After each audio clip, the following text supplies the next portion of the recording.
Selamat sore, terima kasih atas kesempatan yang diberikan kepada saya. Di sini saya mahasiswa Politeknik. Nama saya Gilbert Maidangkai. Saya dari jurusan Administrasi Bisnis, Prodi Manajemen Bisnis. Yang di sini saya ingin membuat video tugas atau tugas UAS. Di sini saya akan menjawab pertanyaan. Ada 5 pertanyaan, yaitu pertama, jelaskan persiapan-persiapan yang harus dilakukan dalam negosiasi. Yang kedua, jelaskan bagaimana pelaksanaan negosiasi. Dan yang ketiga, jelaskan bagaimana menutup negosiasi. Yang keempat, jelaskan bagaimana menangani keluhan dalam negosiasi. Dan yang kelima, jelaskan strategi negosiasi yang harus dilakukan dalam negosiasi. Baiklah, saya akan menjawab pertanyaan dari soal yang nomor 1, yaitu jelaskan persiapan yang harus dilakukan dalam negosiasi. Pertama ialah seorang negosiator harus memahami permasalahan apa yang akan dibahas. Untuk mengetahuinya, seorang negosiator harus mengumpulkan informasi sebanyak mungkin mengenai masalah apa yang akan dibahas serta bagaimana solusinya nanti. Kedua ialah ketika negosiator telah mengetahui masalah yang akan dibahas, kemudian ia dapat merangkai isu-isu tersebut untuk mencari solusi dalam proses tawar-menawar. Di sini negosiator dapat melakukan kepentingannya dalam urutan utama agar proses negosiasi dapat berjalan dengan sukses. Yang ketiga ialah negosiator mampu menentukan posisinya melalui kepentingannya agar dapat membuat strategi dengan kepentingannya tersebut. Negosiator akan lebih mudah memikirkan sebuah strategi apa yang nantinya akan dijalankan jika ia telah mengetahui kepentingannya, kepentingan dalam negosiasi tersebut.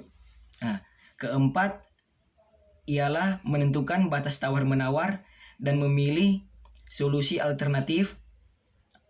Di sini seorang negosiator harus menentukan kesepakatan paling buruk yang masih dapat ditoleransi.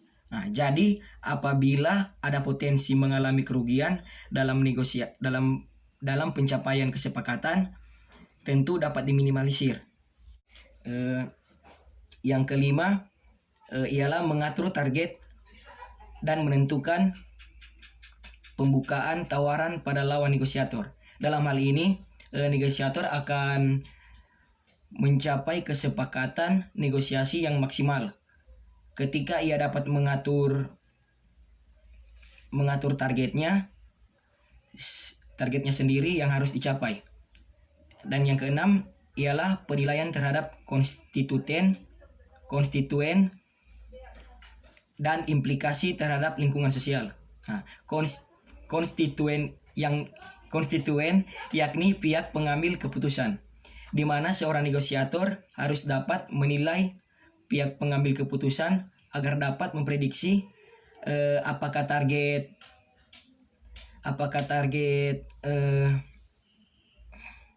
yang sebelumnya sudah ditetapkan dapat berhasil disepakati. Ketujuh ialah menganalisis pihak lawan negosiator. Di sini negosiator harus menggali banyak informasi mengenai lawannya yang berkaitan dengan kepentingan, yang berkaitan dengan kepentingan, strategi, kelemahan dan kelebihannya. Sehingga negosiator dapat dengan mudah mengalahkan pihak lawannya dengan menggagalkan strategi lawan melalui informasi yang didapatkannya.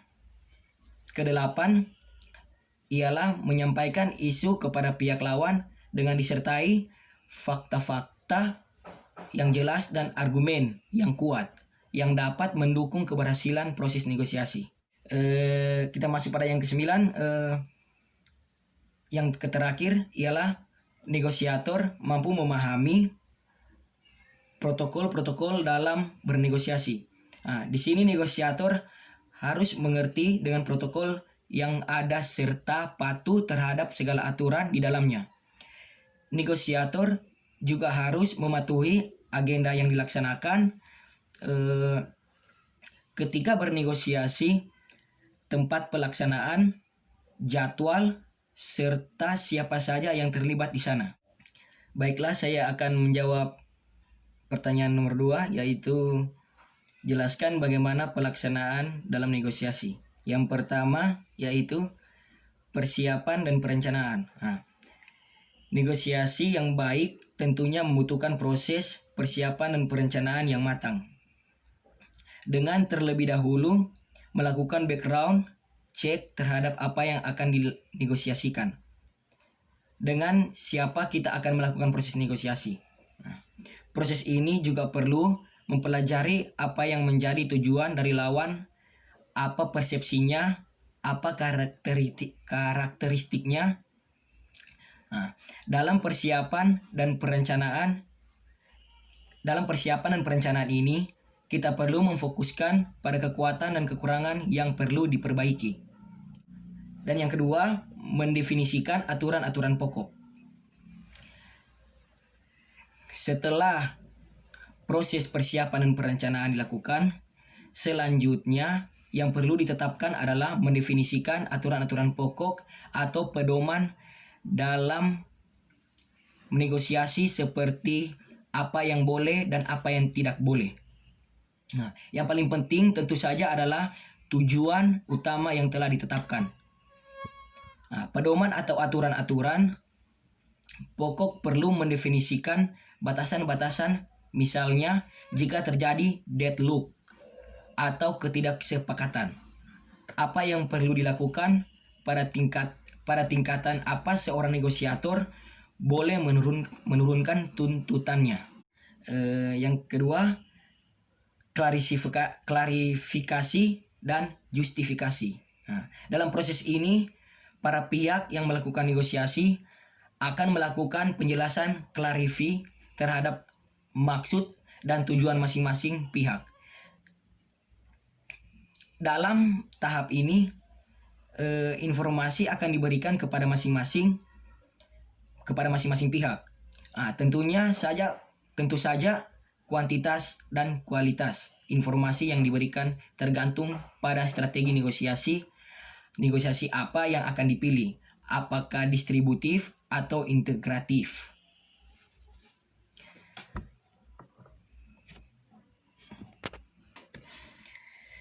Yang keempat, penawaran dan pemecahan masalah. Nah, proses ini merupakan proses paling esensial dan paling penting dalam melakukan negosiasi. Pada proses ini kita melakukan proses give and take untuk membuat sebuah konsensi dan menemukan kesepahaman. Melakukan penawaran dan pemecahan masalah kepada pihak lain yang disebabkan adanya keinginan kita, atau dalam tanda kurung ini biasanya pada pendekatan atau strategi integratif. Yang kelima yaitu menutup negosiasi dan implementasi. Nah, implementasi. Proses negosiasi dapat ditutup dengan dua pendekatan, yakni pendekatan formal dan pendekatan informal. Pendekatan formal menekankan kepada aspek legalitas persetujuan yang ditetapkan sebagai hasil dari proses negosiasi dan biasanya didokumentasikan dalam bentuk perjanjian kerjasama atau memorandum of understanding ataupun dalam bentuk kontrak. Ini biasanya terjadi pada institusi ataupun organisasi resmi. Sedangkan pendekatan non formal biasanya tidak menekankan pada aspek legalitas dan bahkan dapat dilakukan hanya dengan berjabat tangan semata. Kita masuk pada nomor ketiga, yaitu jelaskan bagaimana menutup negosiasi. Nah, yang pertama, melakukan komunikasi dengan jelas. Komunikasi adalah unsur utama dalam sebuah negosiasi bisnis. Nah, komunikasi yang baik dan lancar umumnya akan menghasilkan negosiasi penjualan yang baik pula dan sebaliknya. Nah, maka jika Anda mengawali proses negosiasi penjualan ini dengan komunikasi yang baik dan lancar, akan sangat disayangkan jika kemudian komunikasi Anda tak diakhiri dengan baik pula. Saat Anda akan menutup penjualan, lakukanlah komunikasi yang jelas dan terarah. Dengan komunikasi yang jelas dan baik, calon klien akan percaya bahwa Anda profesional dari awal sampai akhir. Yang kedua, lakukan kontak mata. Selain komunikasi yang jelas dan baik, Anda juga harus melakukan kontak mata yang baik kepada calon klien saat menutup proses negosiasi. Bahkan untuk proses akhir dalam negosiasi ini, Anda harus lebih serius dan melakukan kontak mata dari sebelumnya. Hal ini dikarenakan proses penutupan akan menjadi penentu apakah hasil negosiasi penjualan Anda akan sukses atau tidak.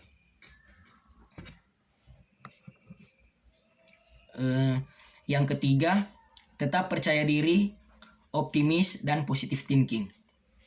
Nah, meski proses penutupan negosiasi penjualan ini masih 50-50 alias bisa deal dan tidak deal, tak ada salahnya dalam tahap akhir ini Anda tetap menjaga kepercayaan diri Anda.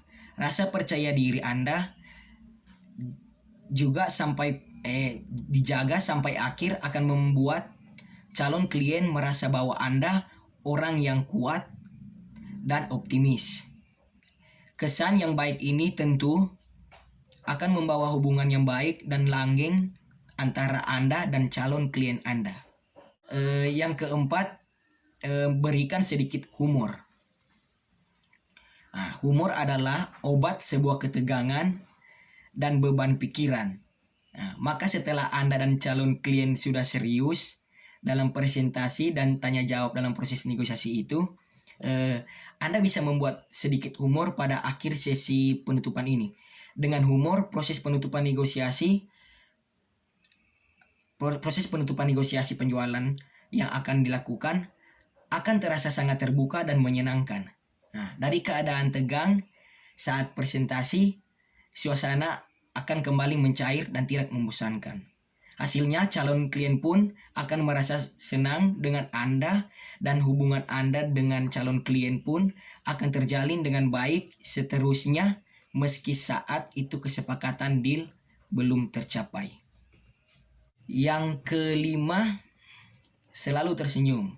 Jika Anda kurang bisa humor, jangan terlalu memaksakan diri.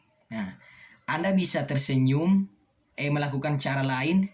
Anda bisa melakukan cara lain yaitu dengan memberikan senyuman. Senyuman adalah senjata kita untuk bisa menunjukkan kepada calon klien kita bahwa Anda sangat menghargai pertemuan dan negosiasi dengan calon klien Anda. Lalu bagaimana jika kemudian calon klien memutuskan tidak jadi membeli tawaran Anda? Apakah Anda lantas cemberut dan murung? Tentu saja ini adalah sikap yang tidak dianjurkan. Ingat, calon klien adalah manusia dinamis, di mana mereka yang mungkin tidak membeli sekarang akan membutuhkan kita dan membeli dari kita suatu hari nanti. Kita masuk pada nomor 4, yaitu jelaskan bagaimana menangani keluhan dalam negosiasi. Nah, di sini ada 8.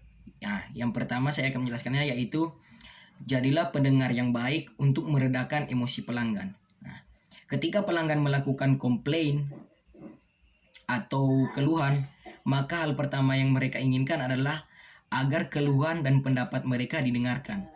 Beberapa pelanggan memiliki cara yang berbeda-beda dalam menyampaikan keluhannya. Ada yang biasa saja dan cenderung melankolis, tapi ada juga yang berapi-api dan berlebihan. Dengan menjadi pendengar yang baik, maka Anda telah berusaha untuk menenangkan emosi pelanggan. Di tahap ini, Anda jangan menyangkal membantah, ngeles, atau memotong pembicaraan mereka terlebih dahulu. Biarkan mereka berbicara sampai tuntas. Yang kedua, empati. Tunjukkan empati. Nah, meskipun belum tentu itu semua kesalahan produk dan layanan dari bisnis, dari torompe bisnis, dari bisnis Anda, tetaplah tunjukkan empati sewajarnya. Ajak mereka berkomunikasi dengan lemah lembut dan minta maaflah jika memang ada yang keliru terhadap layanan Anda. Bahkan sekalipun kekeliruan sebetulnya tidak ada pada layanan dan produk bisnis Anda, meminta maaf dan senyumlah adalah senjata ampuh untuk menunjukkan kepada pelanggan bahwa kita berada di pihak mereka. Yang ketiga ialah segera berikan solusi yang cerdas dan tepat. Nah, ketika pelanggan mulai mereda emosinya, selanjutnya tawarkanlah beberapa solusi untuk permasalahan yang mereka hadapi. Jangan menyalahkan yang mereka hadapi. Jangan menyalahkan pelanggan secara terang-terangan.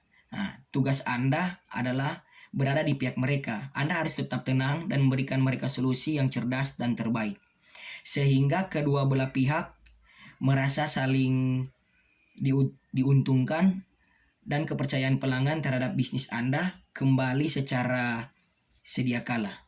Yang keempat, ambil keberanian untuk bertanggung jawab atas komplain. Misalnya komplain tersebut sebetulnya ditunjukkan ke staf lain. Jangan langsung mengarahkan pelanggan untuk menuju staf tersebut dengan dialih itu bukan tanggung jawab Anda. Hal ini justru dapat menimbulkan kesan negatif bahwa bisnis Anda bekerja secara individual dan tidak mendengarkan pelanggan secara serius. Ambil alihlah kesalahan tersebut, dengarkan dan berikan solusi yang terbaik. Selanjutnya, baru Anda meneruskan informasi komplain tersebut ke staf yang bersangkutan. Tindakan ini juga dapat menjadi tolak ukur profesionalitas bisnis Anda. Yang kelima, lakukan tindakan untuk mengobat kekecewaan pelanggan.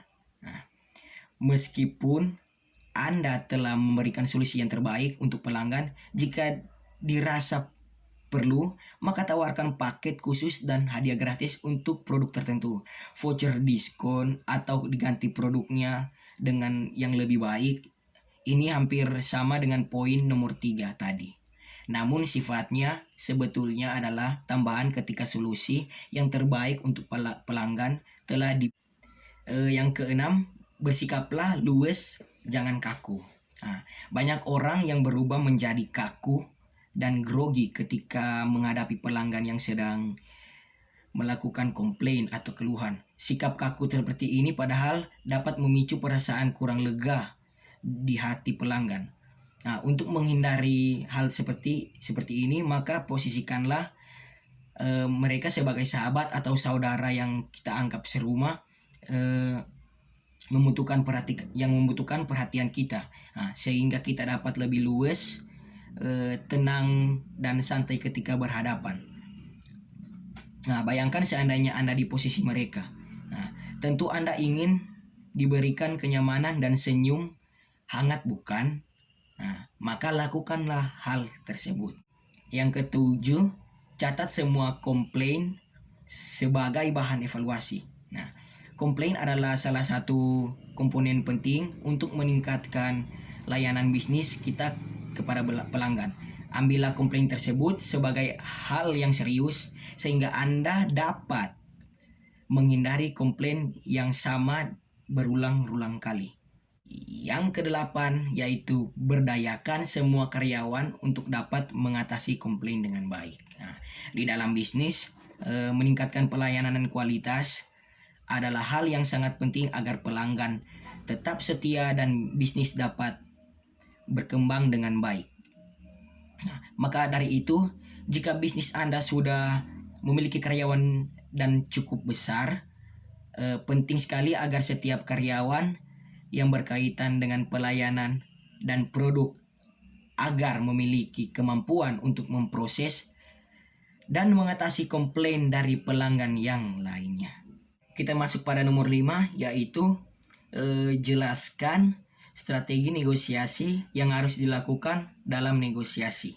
Nah, di sini ada 3 strategi sederhana, yaitu pertama, memiliki keunggulan daya saing.